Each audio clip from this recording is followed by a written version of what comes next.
Folks, game 6 was another disappointing performance, especially that fourth quarter by our Golden State Warriors. I hate to say I told you so, but after game 5, I said this was embarrassing, disgusting. You can't play with your meat. I know that sounds funny to say, but like a boxing match, you have the team on the ropes 3-1, you got to knock them out. We gave the Rockets life with their zone defense, with their energy, their momentum, and they took it over to game 6. Van Vliet looking like 2019 on the Raptors. And I said, this is not good, folks. This is not the trend we want. I got ridiculed in the comments. Looks like I was right. Now we have to go back to Houston for game 7. Game 7 to win. Steph Curry, 50 points in Sacramento. Great. But what happened the next series? We were so exhausted, so tired. We lost that. I think it was 4-1, maybe 4-2. After we beat the Rockets, if we beat the Rockets, faith here, folks. You got to go from Houston to Minnesota, like a 4-hour flight, and you play on Tuesday, and then you're going to play the young Anthony Edwards and the whole Minnesota Timberwolves who just beat the Lakers. It's not going to be easy on this veteran team. Steph Curry, he has faith. We're breaking down what he says in this episode of Warriors Digest. Steven Adams, game changer. How is he changing the game? We're going to show you. Butler, Kerr, Draymond, post-game comments, and some film review. A lot to go on this Warriors Digest. Your boy Randy Silver here. Folks, it's come down to this. Sports, game 7, the magic words, do or die. And let's go into this. Who has been helping out the Rockets the most? Steven Adams.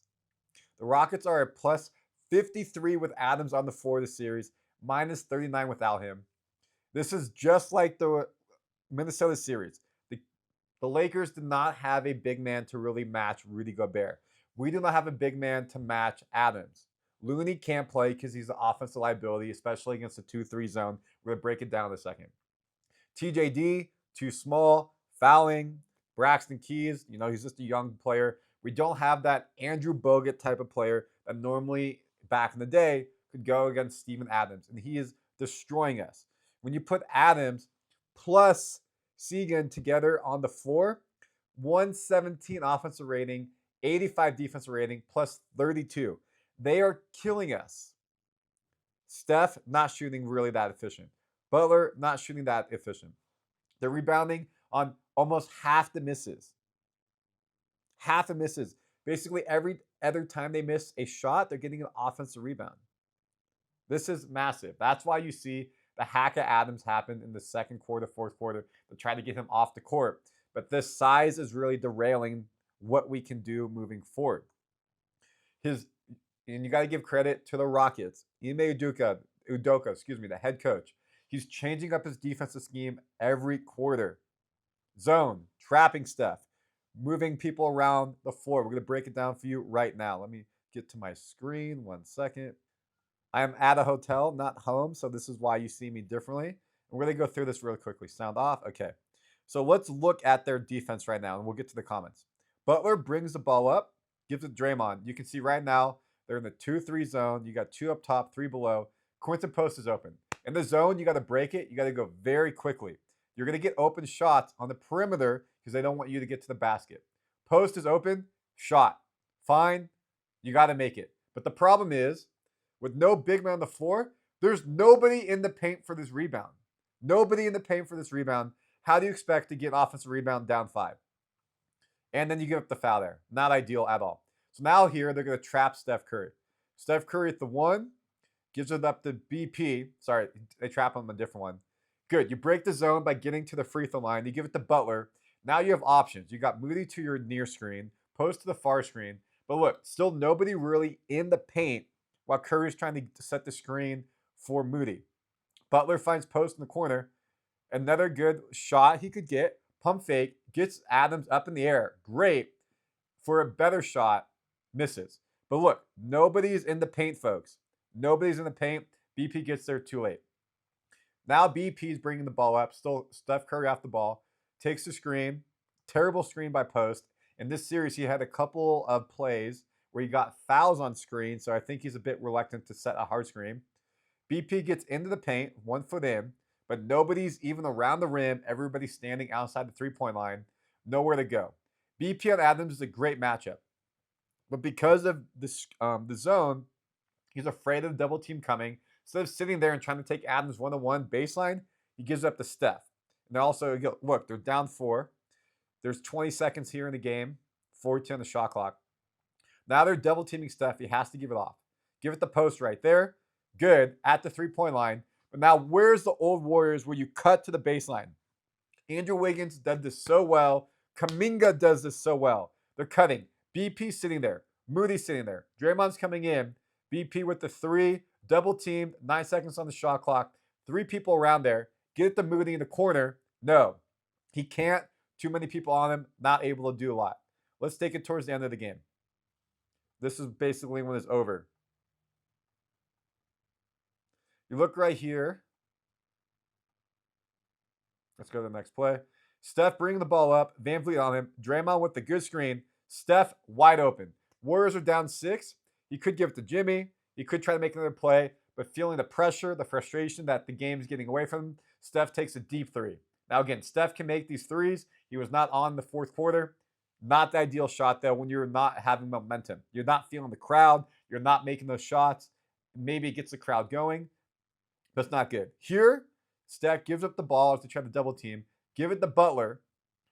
Now they're back. It's still in the zone. Draymond, they put 2 on Steph. They're just getting on him. They're like, you know what? We're going to make you beat us. Nobody's moving. Steph takes a crazy 3. Nobody in the paint for a rebound. A very tough shot.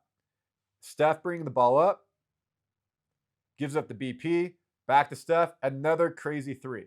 This just kills any momentum the Warriors could try to get because they're not playing their offense. Break it back to here. They're not playing any type of motion offense, anything moving forward. It's just them taking shots or trying to break the press.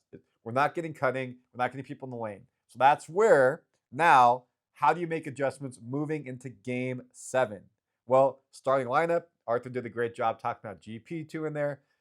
Do you put Kuminga in there? A slasher, can try to break the zone, can get rebounds, high flying. You put Moody back in. What do you do? Warriors fourth quarter, I talked about, you saw Steph, 1-12 for 3. Draymond says it's not about what we're not doing. We're just not fighting right. We're not getting the balls when they come out here. It's correctable, excuse me. What I see right here is not correctable. It's a literally schematic change. That's not effort. The Rockets are outplaying us. Their defense is better than their offense. Steve Kerr said Kuminga is potentially able to come back in the rotation for Game 7. Game 5, he had a migraine. Game 6, they did not play. I think Kuminga needs to get in there. At some point, that energy, that slashing, I think not playing a couple games, he'll be motivated, plays the right way. I think Kuminga is big. Same with Draymond. He says Kuminga is cut out for this. He's mentally ready to go. We can get Kuminga in the game. And he brings some fresh legs. He hasn't played a lot this series. BP has, Jimmy has, Steph has, Dre has. Can help potentially take some load off of him. But he's got to play smart, make the right pass, right play, and not do something that he would lose Steve Kerr's confidence. Now, in terms of Jimmy Butler, what's he think about Game 7? He's been in some high-profile games before. Rockets have to fly the same distance back home. Yes, they get to stay in their own respective houses. Warriors flying the same distance to Houston. They got to travel like we have. We're ready to go. They're going to be ready to go. Steph Curry, 50 points in Sacramento. That mentality of Game 7. We're going to go to Texas, ready to go. Pack our bags for an 8-day road trip. Is it 8 day? Yeah, we're a week, 7 days. Because after that, we're going up to Minnesota, and we have to play Game 1 and 2 up there from the south of the U.S. to the north of the U.S.